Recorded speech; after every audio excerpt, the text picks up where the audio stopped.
नमस्कार संदीप जी, बहुत बहुत स्वागत है आपका। संदीप जी, सुप्रीम कोर्ट में न्याय की देवी की आंखों से पट्टी हटाई गई, हाथ में तलवार की जगह संविधान थमाया गया। इसको लेकर इतना बवाल क्यों मचा हुआ है? ऐसा लग रहा है जैसे जज वर्सेस एडवोकेट हो गए। देखिए, एक कहावत है कि लुकिंग लंदन टॉकिंग टोक्यो। सीधे अगर आप नहीं कह पाते हो तो उस चीज को घुमा के कहते हो और बातों को जनता समझती है। एक मूर्ति से ही पट्टी नहीं हटी है, देश की जनता के आंख पर से भी पट्टी हट गई है। और शायद वो पट्टी हट गई है तो इसीलिए हर समय जो कुछ भी ऐसी चीज हो रही है जो देश की जनता सच्चाई से रूबरू हो रही है, वहां पर एक ऐसा गैंग है जिसके लिए अभी एक किताब आई थी, अगर आपको याद हो, दूरदर्शन के संवाददाता थे या वरिष्ठ पत्रकार थे, अशोक श्रीवास्तव जी हैं, उनकी किताब है खान मार्केट गैंग। तो एक खान मार्केट गैंग जो है ना, उसको बड़ी दिक्कत होती है क्योंकि यहाँ पे जो गैंग इकट्ठा होता था उसको लगता था कि ये देश हमारा ही है और हम इस पर राज करने के लिए आए हुए हैं। अंग्रेज चले गए, अब हम ही राज करेंगे और कोई नहीं आएगा। जो व्यक्ति सुदूर गांव में बैठा हुआ है, जो अंग्रेजी नहीं बोल सकता कॉन्वेंट स्कूल के बच्चों की तरह, या जो अंग्रेजी के अखबार नहीं पढ़ता है, उन सभी लोगों को, इन लोगों का अधिकार था कि हम शासन करेंगे और ये लोग शासित रहेंगे। और यह व्यक्ति केवल जो है अपने, कहते हैं ना फ्रीबी जिसको, कि इनको राशन दे दिया, इनको कुछ और दे दिया, उसी पे खुश रहेंगे और हर 5 साल पे इनके वोट देते रहेंगे, इनकी सत्ता को स्वीकार करते रहेंगे। तो ऐसे लोगों को दिक्कत होती है। अब दिक्कत क्या है कि एक व्यक्ति है सुप्रीम कोर्ट में जिसको लोग अधिवक्ता कहते हैं, मैं नाम ले रहा हूं, आप समझ रही होंगी बात को, लेकिन वह है पॉलिटिशियन। क्योंकि जो व्यक्ति लगातार 2 बार लोकसभा का सदस्य रहा हो, राज्यसभा का सदस्य रहा हो, एक पार्टी से नहीं हो पाया तो दूसरी पार्टी में चला गया, लेकिन दिल से वो एक विचारधारा का समर्थक है जिसको कहते हैं राजमाता, या ये कहें कि जो गुलामी की मानसिकता वाली जो पार्टी है, जो 150 साल से अपनी जान अभी बची हुई है, थोड़ी अंतिम सांस ले रही है, उस पार्टी को रिप्रेजेंट करता है वो व्यक्ति। अब उसको क्या है कि हर समय दिक्कत होती है वो सभी चीजें जो देश में एक ऐसी चीज लाती है जिसमें 140 करोड़ 150 करोड़ भारतीयों का गर्व की अनुभूति हो, या उन्हें लगे कि हमने भी देश में कुछ किया है, हमारे पुरखों ने भी कुछ किया है। क्यों? क्योंकि उनके मानने से एक चाचा आए थे, उन्होंने ही देश को खोज कर दी और उन्हीं के खोज के बाद देश आया है, और एक बापू आए थे, उनके बाद देश पैदा हुआ, उसके पहले तो देश था ही नहीं। तो उनको बहुत तेज दिक्कत हो जाती है। अब देखिए, एंड ऑफ कॉलोनियल लॉ जो अभी हमारे अश्विनी दुबे जी ने किताब लिखी है, क्या हुआ, सबको सबसे बड़ी दिक्कत उसी से है कि कॉलोनियल लॉज खत्म क्यों हो गया। ऐसी चीज जहां पे अंग्रेजों को अपना शासन सुरक्षित करने के लिए या ये देश को गुलाम बनाए रखने के लिए कानून की आवश्यकता थी, वो कानून ला गए थे। वो भारत में न्याय करने के लिए नहीं आए थे। बिल्कुल नहीं तो एक बात बताइए, गाड़ी से ठोकर मार दो और 6 महीने की जेल। अगर किसी की जान चली गई तो गाड़ी किसकी होती थी उस समय 1860 में 72 में, बताइए तो। गाड़ी से तो अंग्रेज चलते थे। तो अंग्रेज अधिकारी अगर किसी को गाड़ी से कुचल के मार दे तो 6 महीने की जेल होगी, उसके बाद वो आराम से घूमे। और आप देखें कि जब बीएनएस में 106 में संशोधन हुआ तो सबसे ज्यादा हाय तौबा चारों तरफ मचा। बिल्कुल। क्यों? क्योंकि न्याय की आवश्यकता है। ये आवश्यकता नहीं है कि आप टैक्स पेयर के पैसे पे किसी को जेल के पीछे रख लीजिए और यही न्याय है। नहीं, न्याय की आवश्यकता है कि जो व्यक्ति पीड़ित है उसको रेमेडी मिले, उसको उपचार मिले। और यही दिक्कत जो है बार बार हो रही है जब कोई भी कदम सरकार या कोई भी संगठन ऐसा उठाता है जिसमें हमारे 150 करोड़ भारतीयों के अंदर गर्व की अनुभूति हो या लगता हो कि हम भी दुनिया में कुछ कर सकते हैं। और इसी का नतीजा है। अब देखिए, न्याय की देवी कहा जा रहा है, अभी तक कहा था जस्टिस की देवी जो है, अब न्याय की मूर्ति हम कह रहे हैं। उसमें अंतर क्या क्या हुए हैं? अभी आपने देखा होगा कि जब मनीष सिसोदिया जेल से छूटे थे, एक वरिष्ठ अधिवक्ता के यहाँ गए थे। अब उनके आप नाम नहीं ले रहे, लेकिन मैं नाम ले लेती हूँ। आप ले लीजिए। जिनके पहले आप बात कर रहे थे कि जो एक पर्टिकुलर पार्टी से आते हैं, आप कपिल सिब्बल की बात करें जो कि सुप्रीम कोर्ट बार एसोसिएशन के प्रधान भी हैं इस वक्त, और अभी आप बात कर रहे हैं अभिषेक मनु सिंघवी की। देखिए, जब सीनियर एडवोकेट्स की बात आती है तो यही दो ही जहन में आते हैं। नहीं तो दोनों की बात तो मैं बता रहा हूं कि जी। उनकी दीवार पे पेंटिंग क्या थी, अश्लील पेंटिंग्स लगी हुई थी। और उनके बारे में हाईकोर्ट वाला प्रकरण तो आपको याद ही होगा, उन्होंने क्या कहा था महिलाओं के लिए। बिल्कुल। तो ऐसे लोगों को जब आईना दिखाया जाता है या ऐसी चीज आती है जिससे कि लोग अपने अधिकारों के बारे में जानते हैं, देश के बारे में जानते हैं, तो इनको दिक्कत होती है। अब स्टेचू में अंतर क्या क्या हुआ है, पहली बात जनता जान जाए कि यह कॉपी नहीं की गई है, कहीं सुधार नहीं ली गई है, हमारी देवी है। क्योंकि देवी क्यों करें, हमारी देवी के ताज होता है, मुकुट होता है। भारत का परिधान साड़ी है, गाउन नहीं है। यह देवी मुकुट लगाई है इसलिए देवी है, और देवी से ही दिक्कत है। अगर गाउन में होती ना तो किताब से दिक्कत नहीं होती इनको। असली दिक्कत है कि वो साड़ी में क्यों आ गई, वो मुकुट में क्यों आ गई, कह नहीं पा रहे हैं। दुख इसी बात का है। लोग, मैंने कहा ना स्टार्टिंग में कि लुकिंग लंदन टॉकिंग टोक्यो, बात यह है कि इनको दिक्कत उस मूर्ति की साड़ी पहनने से है, इनको दिक्कत उस मूर्ति के मुकुट लगाने से है। और देश में एक हौवा खड़ा कर दिया गया कि ये मूर्ति लाई। अरे भैया, ये मूर्ति साल भर पहले आई है। लास्ट ईयर 2023 में ही ये मूर्ति आ गई थी, अप्रैल मई में। ऐसा नहीं है कि अचानक हमारे चीफ साहब को लगता है कि मोदी जी से कोई प्रेम हो गया, या ये कहें कि दक्षिणपंथी विचारधारा से कोई झुकाव हो गया, ऐसा कुछ नहीं है। यह मूर्ति 1 साल पहले आई है, अप्रैल महीने। 1 साल से क्या, 1.5 साल होने जा रहे हैं, 18 महीने होने जा रहे हैं। और मूर्ति ऐसा नहीं है एक व्यक्ति का डिसीजन होता है।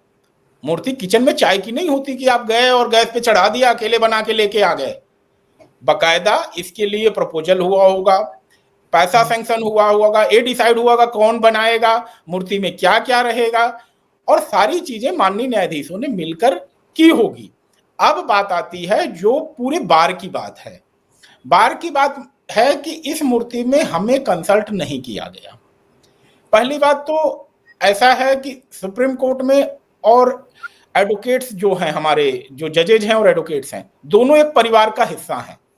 ऐसा नहीं है कि हमारे माननीय न्यायाधीश कहीं आसमान से आते हैं या कहीं अलग दुनिया से आते हैं। आप जानती हैं कि जो हाई कोर्ट का वरिष्ठ अधिवक्ता होता है या फिर सुप्रीम कोर्ट का वरिष्ठ अधिवक्ता होता है, उन्हीं लोगों में से लोग हाई कोर्ट के जज बनते हैं, फिर सुप्रीम कोर्ट के जज बनते हैं। तो एक परिवार है। और जब परिवार की बात आती है तो परिवार, सुप्रीम कोर्ट देखती है कि हमें अपने परिवार को भी देखना है और देश में न्याय व्यवस्था भी करनी है जी।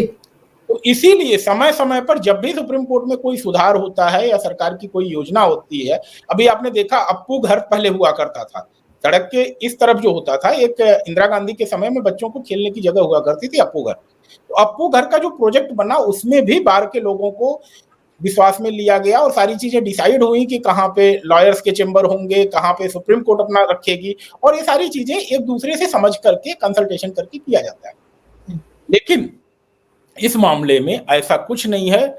बात यह है, बेवजह इस बात को उठाया जा रहा है। और ऐसा तो है नहीं कि मूर्ति कोई पब्लिक डोमेन में लगी है, ये जजेज लाइब्रेरी में लगी है, म्यूजियम के अंदर लगेगी। तो ऐसी मूर्ति जो जजेज लाइब्रेरी में लगना है, म्यूजियम में लगना है, वह जजेज डिसाइड करते हैं। अगर अच्छा होता कि हमारे बार के लोगों को भी लिया जाता, लेकिन अगर विश्वास में नहीं लिया गया है तो इसमें कोई ऐसी हाय तौबा वाली बात नहीं है। और सबसे बड़ी बात, अगर 1 साल पहले यह मूर्ति बन गई है तो इस बार 1 साल के बाद इसको क्यों उठाया जा रहा है?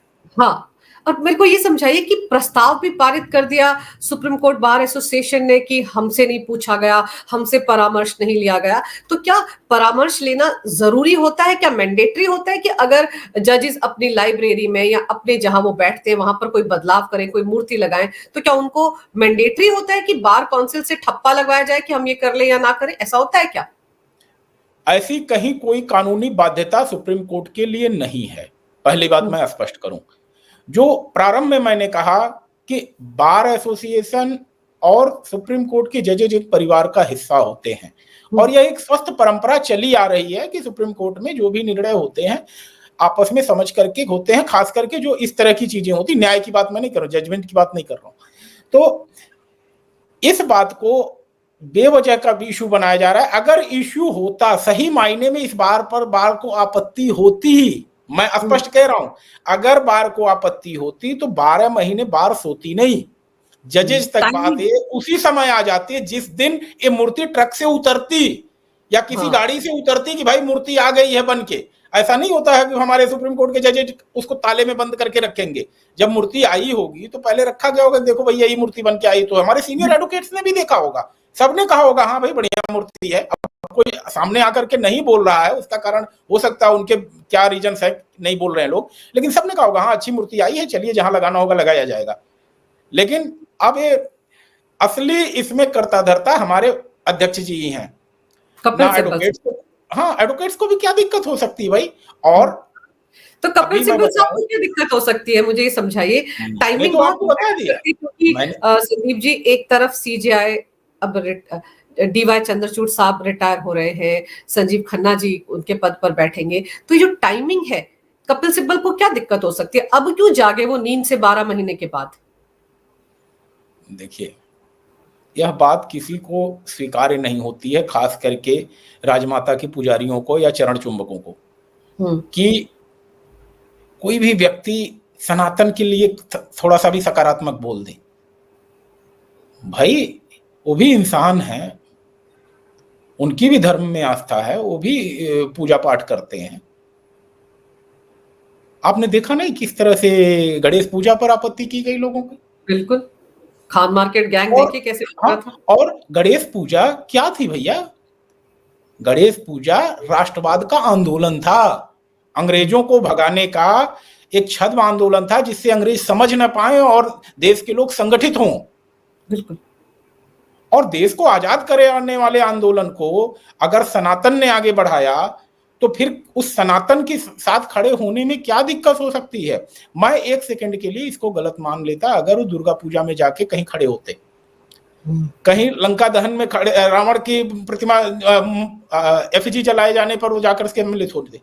लेकिन गणेश पूजा तिलक जी ने देश के लिए, आजादी के लिए, आंदोलन के लिए शुरू किया था। कांग्रेस अपनी ही चीजें भूल जाती है, मुझे तो इसी पे आश्चर्य होता है। आप बेवजह अगले को, एक माननीय न्यायाधीश हैं, वो पब्लिक में आकर के मीडिया में कॉन्फ्रेंस नहीं कर सकते, उनके साथ दिक्कत यही है।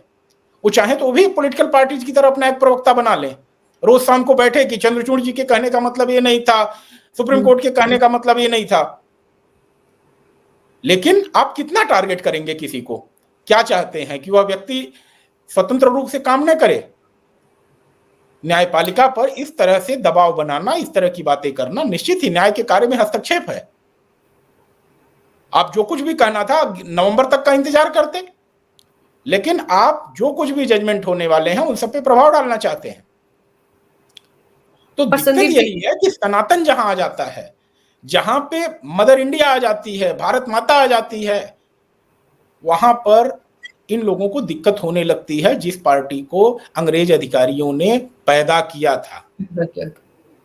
पर संदीप जी यहाँ पर एक दिक्कत और भी तो है ना, कपिल सिब्बल साहब भी वो थे जो कांग्रेस की तरफ से राम मंदिर के मुद्दे पर बहसबाजी करते थे सुप्रीम कोर्ट में, और उन्होंने तो यहाँ तक कह दिया था 2019 के लोकसभा चुनाव से पहले कि मिलॉर्ड फैसला बाद में सुनाइएगा, वरना बीजेपी को फायदा हो जाएगा अगर फैसला आ जाएगा। ये कपिल सिब्बल ही थे। और उसके बाद आप अभी हाल ही में अपने गांव जाकर चंद्रचूड़ साहब ने वहां पर बताया कि जब ये फैसला आ रहा था वो भी उस 5 सदस्यीय जजों के पैनल में थे, तो उन्होंने भगवान के सामने प्रार्थना की थी कि कोई रास्ता दिखाइए। उससे भी तकलीफ हो गई। नहीं, मुझे नहीं समझ में आता। अंजू जी अगर आप अदालत की कार्यवाही देखें तो जब माननीय न्यायाधीश कोर्ट में प्रवेश करते हैं तो दोनों हाथ जोड़ करके ऐसे प्रणाम करते हैं। वो वकीलों को प्रणाम नहीं करते हैं, वो ईश्वर को प्रणाम करते हैं कि भाई हम इस कुर्सी पे अब बैठने जा रहे हैं, हम न्याय की मूर्ति की दी हुई कुर्सी पे बैठने जा रहे हैं। चंद्रचूड़ साहब भी उस कुर्सी से उतरने के बाद एक आम आदमी है, सामान्य नागरिक है भारत की तरह, लेकिन जब उस कुर्सी पे बैठते हैं तो न्याय की देवी का प्रतिनिधित्व करते हैं।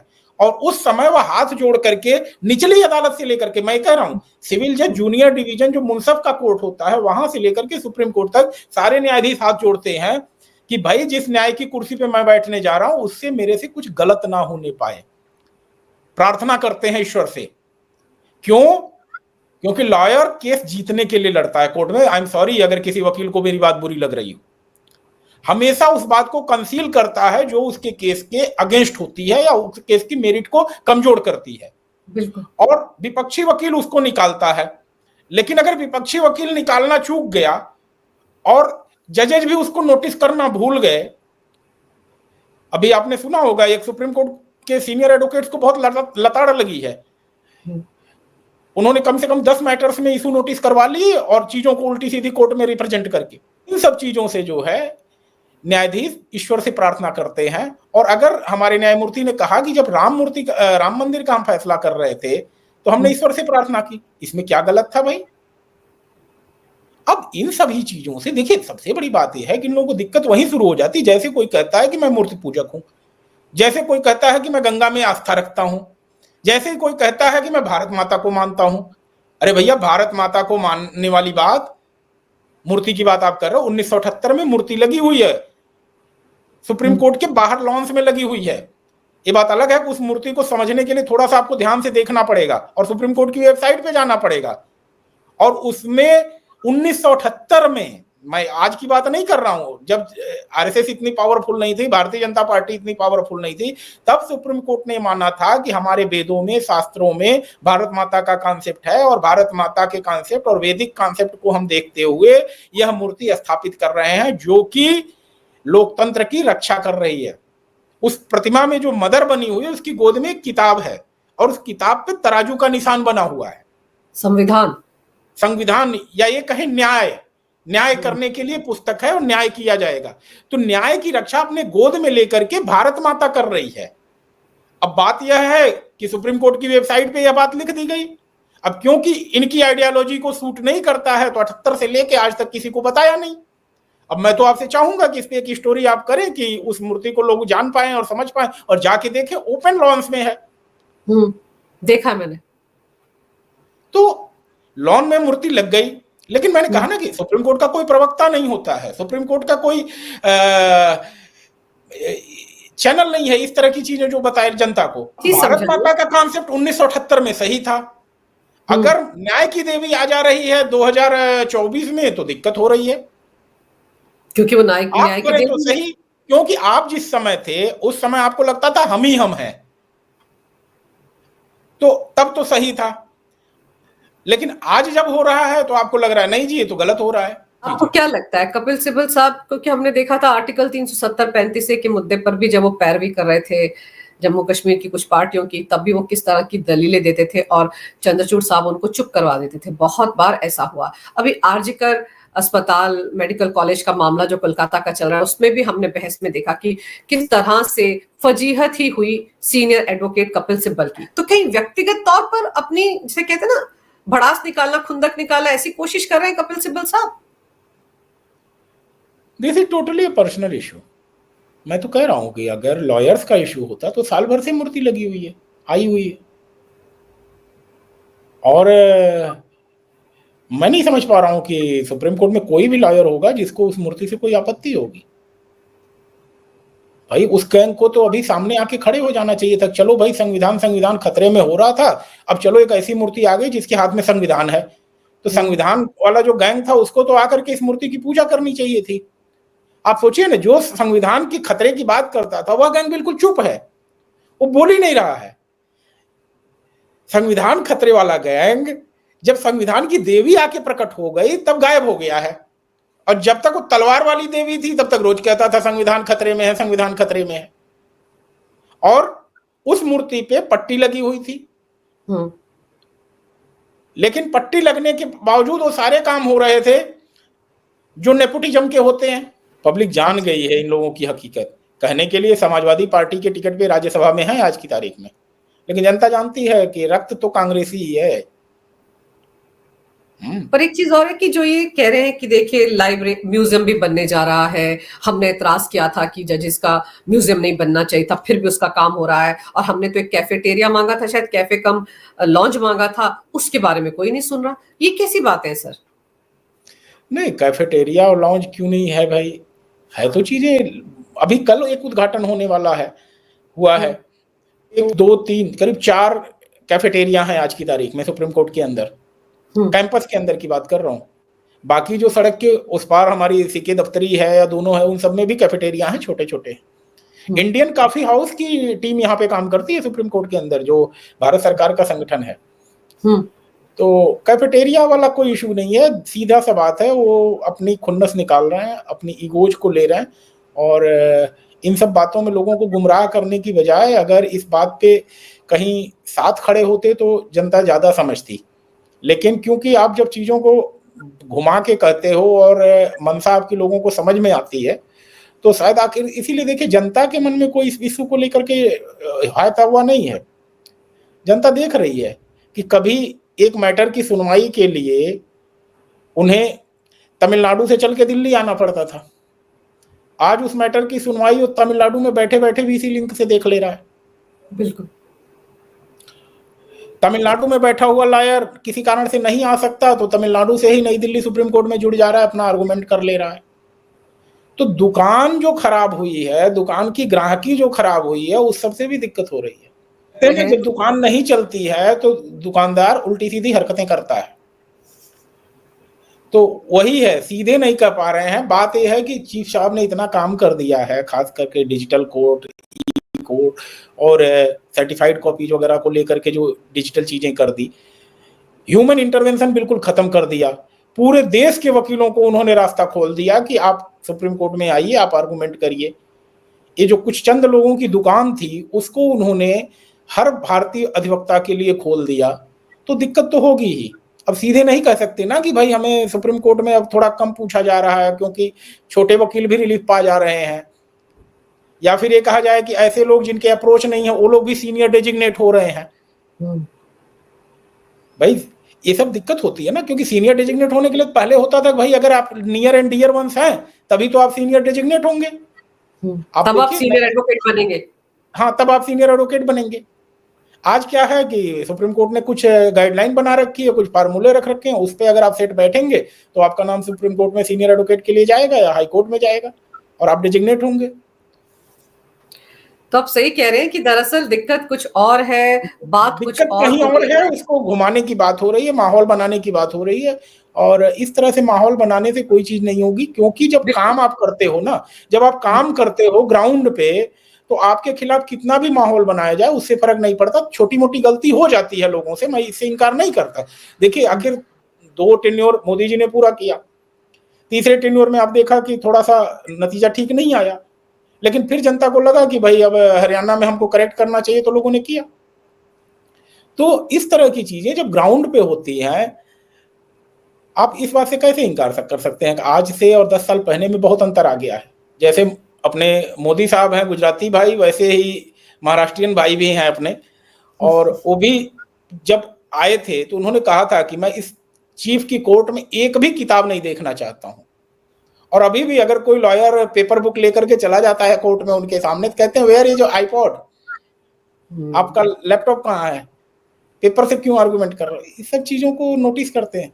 तो आप सही कह रहे हैं कि 1-1.5 हफ्ते में वो रिटायर हो जाएंगे, लेकिन उनको याद किया जाएगा, लेकिन इन चीजों को भी याद किया जाएगा कि उन पर किस तरीके से इसी सुप्रीम कोर्ट के सीनियर एडवोकेट्स ने पर्सनल अटैक भी किए। ये चीजें भी याद रखी जाएंगी, क्योंकि जब जब उन्होंने सनातन होने की बात सबके सामने स्वीकार की, पूजा उनके घर में हो रही थी गणेश की, वो दिखाया, तो बहुत से लोगों को ऐतराज भी हुआ। और आप सही कह रहे हैं, कपिल सिब्बल साहब को कुछ और नहीं है, सिर्फ व्यक्तिगत उनसे खुंदक कहा जा सकता है, जिसको उनके जैसे लाइक उन्हीं के जैसे जितने भी लोग हैं सबको दिक्कत है। अब बात यह है वो वोकल हैं, आके बोलते हैं, तो इसीलिए उनको आगे कर दिया गया है। नहीं तो उनके जैसे कम से कम 15-20 लोग हैं जिनको दिक्कत है, लेकिन अब वो खुद आके बोल नहीं सकते, तो इसीलिए जो है उनको आगे किया जा रहा है। रीजन यही। जी सर, आपने समय निकाला इस महत्वपूर्ण विषय पर, तमाम जानकारी मेरे दर्शकों को दी, आपका बहुत बहुत धन्यवाद। नमस्कार। नमस्कार।